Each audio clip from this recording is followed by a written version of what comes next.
themes we've been following this year are the U.S. tax overhaul and public spending plans supercharging growth in earnings at a time when our economy is already humming along nicely. We now have some data that give indication of impact. In the second quarter of 2018, our gross domestic product, or GDP, rose at an annual rate of 4.1%. And to put that into perspective, GDP rose 2.2% in the first quarter.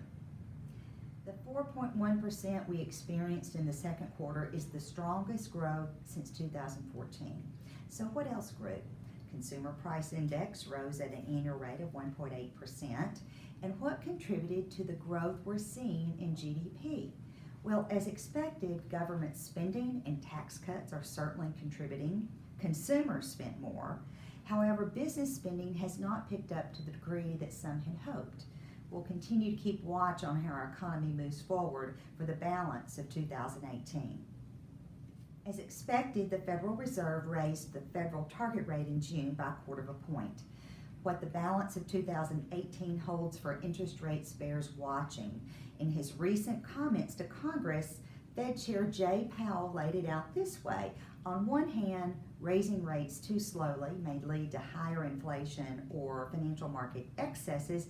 On the other, if we raise rates too rapidly, the economy could weaken and inflation could run persistently below our objective. We'll keep watching and we'll keep you informed. We recently met with our portfolio construction team at BlackRock, as we do each quarter, to help us better understand risk and positioning on an ongoing basis. A few themes that you'll continue to hear about in our quarterly updates. We have favored technology, financials, and momentum style factor this year. The technology sector will become more important in our portfolios moving forward. This quarter, we're making changes in our fixed income allocation. You may have heard or read about the flattening yield curve that's getting attention. Very simply put, that happens when the difference between short-term bonds and long-term bonds becomes smaller. In other words, bonds yield closer to the same, whether they're short-term or long-term.